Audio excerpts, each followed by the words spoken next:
चलिए डिस्कस करते हैं cell the unit of life. इस टॉपिक में हम क्या करेंगे, जो भी कम्पिटिटिव एग्ज़ाम आते हैं, नीट और बाकी जो कम्पिटिटिव एग्ज़ाम आते हैं उसमें जो क्वेश्चंस आते हैं वो सारे के सारे कवर हो सकें उस तरीके से हम इसको पढ़ेंगे। और साथ ही साथ में आपको नोट्स बनाने के लिए जो है मटेरियल मिल जाएगा।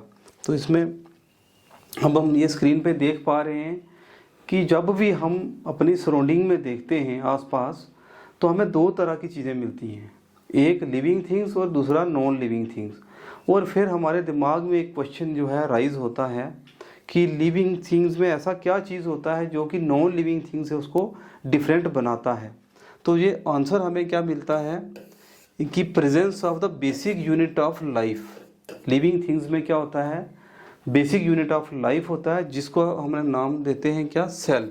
तो सेल क्या है, जो हर एक ऑर्गेनिजम्स होते हैं, जितने भी लिविंग ऑर्गेनिजम्स उनमें सेल होता है। तो ये बेसिक यूनिट ऑफ लाइफ होता है। यही डिफरेंस होता है कि सेल होने की वजह से ही जो है लिविंग थिंग्स होते हैं जो वो डिफरेंट होते हैं नॉन लिविंग थिंग्स से।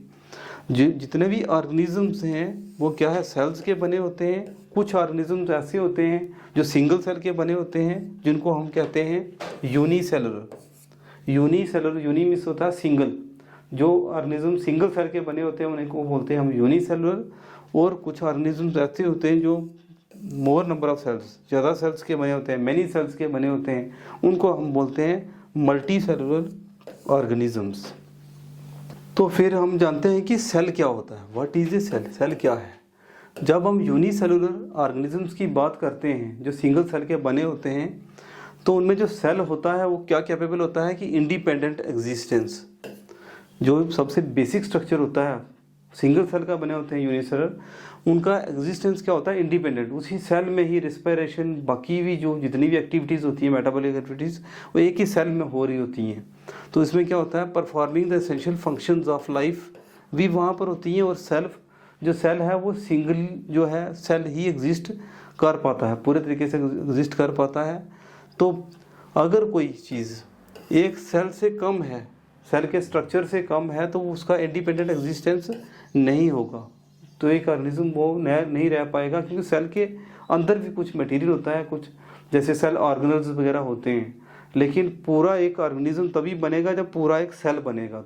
तो चाहे फिर वो ऑर्गेनिज्म सिंगल सेल का होगा या बहुत सारे सेल बनाकर, टिश्यू बनाकर या ऑर्गन सिस्टम बनाकर भी हो, जो है ऑर्गेनिज्म पूरा कंप्लीट बनेगा। तो क्या है सेल, क्या है, cell is the fundamental structural and functional unit of all living organisms. जितने भी लिविंग ऑर्गेनिजम्स हैं उनका फंडामेंटल स्ट्रक्चर और फंक्शनल यूनिट जो होता है उसको क्या कहते हैं, सेल। सेल को सबसे पहले जो है डिस्कवर किया था, अगर क्वेश्चन आता है कि किसने डिस्कवर किया था, तो किया था रॉबर्ट हुक ने। इन 1665 में रॉबर्ट हुक ने क्या किया था, सेल को डिस्कवर किया था। इन्होंने ही इसकी नेमिंग भी की थी, इसको नेम भी जो है सेल भी रॉबर्ट हुक ने 1665 में दिया था। लेकिन फिर क्वेश्चन एक बार आ जाता है जब ऑब्जेक्टिव में कि लिविंग सेल्स को सबसे पहले किसने देखा था, किसने डिस्कवर किया, तो तब रॉबर्ट हुक की बात नहीं आती। क्योंकि जो इन्होंने सेल देखे थे वो क्वार्क, जो एक प्लांट का बार्क होता है, उसमें देखे थे। तो उसमें क्या है कि इसको डिटेल में हम नेक्स्ट लेक्चर में पढ़ेंगे, जब देखेंगे कि डिस्कवरी ऑफ सेल टॉपिक पढ़ेंगे। लेकिन अगर क्वेश्चन आता है कि सेल को डिस्कवर किसने किया था, नेम किसने किया था, तो रॉबर्ट हुक ने किया था। लेकिन वो डेड सेल थे, लिविंग सेल नहीं थे, और 1665 में किया था। लेकिन एंटन वॉन ल्यूवेनहुइक थे जिन्होंने फर्स्ट जो है क्या देखा था, लिविंग सेल को देखा था माइक्रोस्कोप में। तो इसके अलावा जो रॉबर्ट ब्राउन हैं, इन 1831 में इन्होंने क्या किया, जब इलेक्ट्रॉन माइक्रोस्कोप जो है डिस्कवर हो गया, तो इन्होंने क्या देखा था, किसको डिस्कवर किया गया था, न्यूक्लियस को। तो nucleus was discovered by Robert brown इन 1831। लेकिन सेल को जो डिस्कवर किया है वो रॉबर्ट हुक ने किया है 1665 में। तो जो नेक्स्ट क्वेश्चन आता है वो आता है कि सेल थ्योरी। सेल बायोलॉजी में जब हम पढ़ते हैं तो एक बहुत इंपॉर्टेंट क्वेश्चन आता है कि सेल थ्योरी को किसने दिया था। तो 1838 में क्या हुआ, मैथियास शियर्ल्डिन जो कि जर्मन बॉटनिस्ट थे, उन्होंने क्या किया, बहुत सारे प्लांट्स को जो है एग्जामाइन किया, स्टडी किया और ऑब्जर्व किया कि ये प्लांट्स क्या है डिफरेंट काइंड्स ऑफ सेल्स के बने हुए हैं। तो ये डिफरेंट नंबर ऑफ सेल्स जो हैं, जब ग्रुप ऑफ सेल मिलते हैं तो क्या बनता है, टिश्यूज़। तो इन प्लांट्स क्या बना रहे हैं, ये टिश्यू बनाते हैं।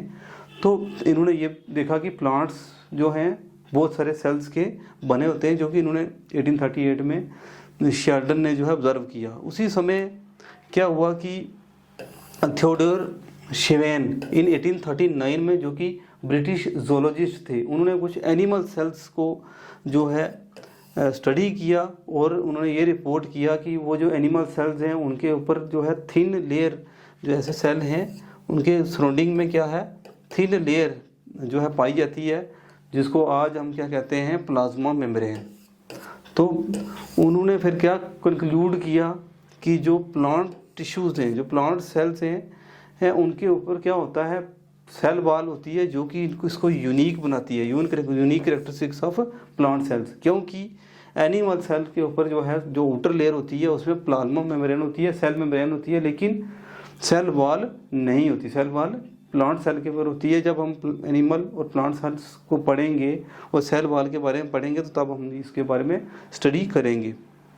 तो on the basis of this, जो शिवेन है उन्होंने क्या प्रपोज किया, एक हाइपोथेसिस दिया, जिसमें उन्होंने बोला कि जो प्लांट्स और एनिमल सेल्स हैं, जो प्लांट्स और एनिमल बॉडीज हैं, किसकी बनी है, बहुत सारे सेल्स की बनी होती हैं और प्रोडक्ट्स ऑफ सेल्स की बनी होती हैं। तो प्लांट्स और एनिमल्स किसके बने हुए हैं, सेल्स के और उनके प्रोडक्ट्स के बने होते हैं, जो कि शिवेन ने उसके बेसिस पर, स्टडी के बेसिस पर जो है ये कंक्लूड किया, एक थ्योरी प्रपोज की, एक हाइपोथेसिस दिया। तो अब क्वेश्चन आता है कि सेल थ्योरी किसने दी थी। तो सेल थ्योरी किसने दी थी, शिवेन एंड शियर्ल्डन ने जो है इन्होंने सेल थ्योरी दी थी। अगर क्वेश्चन आता है तो इनका ये आंसर होगा। लेकिन जो थ्योरी है इसमें इन्होंने ये नहीं एक्सप्लेन किया था कि ये जो सेल बनते हैं, उसमें जो न्यू सेल बनते हैं वो कैसे बनते हैं, कहाँ से बनते हैं, उनकी ग्रोथ भी कैसे होती है, ये चीज़ जो है उनकी सेल थ्योरी में नहीं था, शिवेन और शियर्ल्डन की सेल थ्योरी में। तो रुडोल्फ विर्चू जो कि 1855 में इन्होंने सबसे पहले जो है एक्सप्लेन किया था कि न्यू सेल कैसे बनते हैं।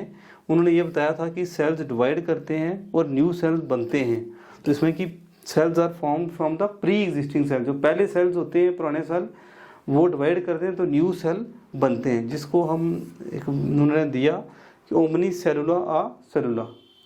तो उन्होंने फिर मॉडिफाई किया जो हाइपोथेसिस शियर्ल्डन और शिवेन की जो सेल थ्योरी थी, उसको उन्होंने कुछ थोड़ा मॉडिफाई किया और फिर न्यू जो हाइपोथेसिस बनाकर क्या दिया, जिसको आज तक हम अब जानते हैं कि all living organisms are composed of cells. जितने भी ऑर्गेनिजम्स हैं वो सेल्स के बने हैं, एंड प्रोडक्ट्स ऑफ सेल्स। जो भी ऑर्गेनिजम्स हैं आज लिविंग ऑर्गेनिज्म जो है सेल्स के बने होते हैं, जो उनके प्रोडक्ट्स के बने होते हैं। और all cells arise from pre existing cells. और दूसरी बात उन्होंने क्या बताई कि जो नए सेल होते हैं जो एग्जिस्ट करते हैं वो कहाँ से आते हैं, पुराने जो प्री एग्जिस्ट कर रहे होते हैं सेल हैं वहाँ से आते हैं, जो उनकी सेल डिवीज़न से ये न्यू सेल बनते हैं। तो अब एक ओवरव्यू करते हैं हम सेल के लिए। तो अगर हम देखें कि छोटी क्लासेस में चाहे 8th 9th 10th में कुछ एक्सपेरिमेंट करते हैं नए प्लांट्स और एनिमल सेल को देखने के लिए माइक्रोस्कोप में, तो जब हम ओनियन पील्स लेते हैं, ओनियन का छिलका से थ्रू हम जो है प्लांट सेल को जो है देखते हैं माइक्रोस्कोप में, तो एक एक्सपेरिमेंट होता है कि लेबॉर्ट्री में हम करते हैं, जहाँ ह्यूमन चीक सेल जो कि ह्यूमन सलाइवा लेकर मुंह से जो है ये माइक्रोस्कोप में जो है सेल को ऑब्जर्व किया जाता है। तो अगर उन सेल्स को जब हम देखते हैं तो क्या देखते हैं, जब ओनियन सेल को देखते हैं तो अनियन सेल में क्या होता है, ये प्लांट सेल होता है, क्योंकि अनियन क्या है, प्लांट्स का हिस्सा है।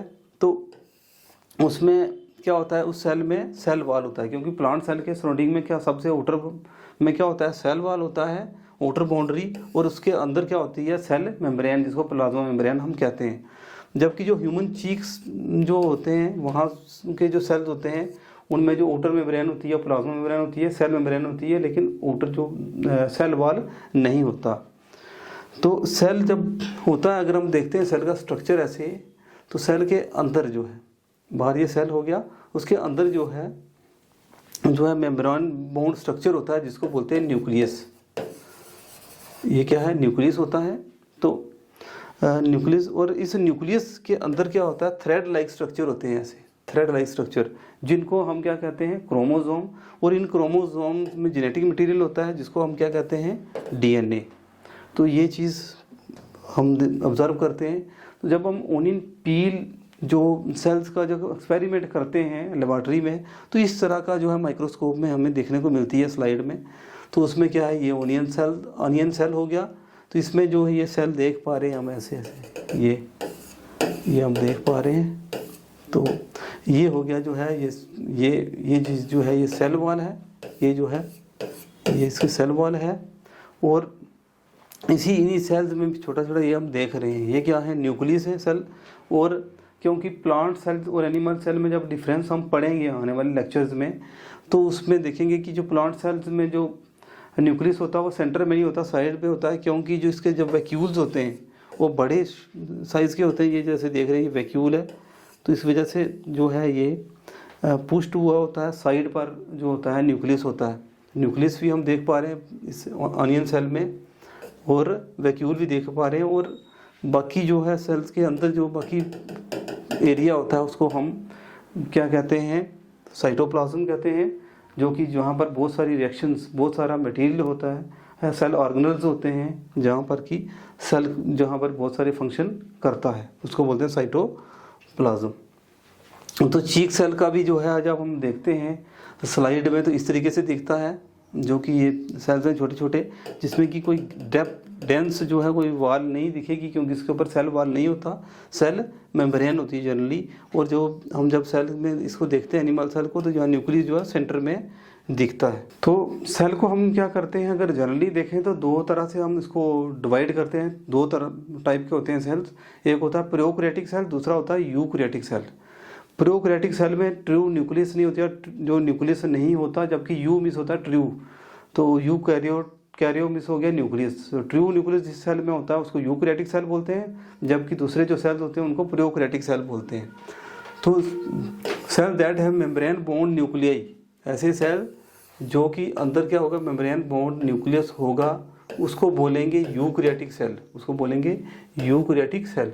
और ऐसे सेल जिसमें कोई मेम्ब्रेन बाउंड न्यूक्लियस नहीं होता, जेनेटिक मटेरियल जो है वो साइटोप्लाज्म में सीधा ओपनली होगा, उसको बोलते हैं प्रोकैरियोटिक सेल। तो बोथ प्रोकैरियोटिक और यूकैरियोटिक सेल्स जो होते हैं, इनमें क्या होता है? फ्लूइड जो है मटेरियल होता है, मैट्रिक्स होता है, एक एरिया होता है, उसको बोलते हैं, फिर जहाँ फ्लूइड होता है उसको बोलते हैं साइटोप्लाज्म। ये कहाँ होता है? सेल मेम्ब्रेन के अंदर जो भी एरिया होता है, और न्यूक्लियस के बाहर, यूकैरियोटिक्स के न्यूक्लियस के बाहर, न्यूक्लियर मेम्ब्रेन के बाहर जो एरिया होता है उसको बोलते हैं साइटोप्लाज्म। तो बहुत सारा जो वॉल्यूम ऑफ द सेल है वो कवर्ड रहता है किसके साथ? Occupied by the cytoplasm.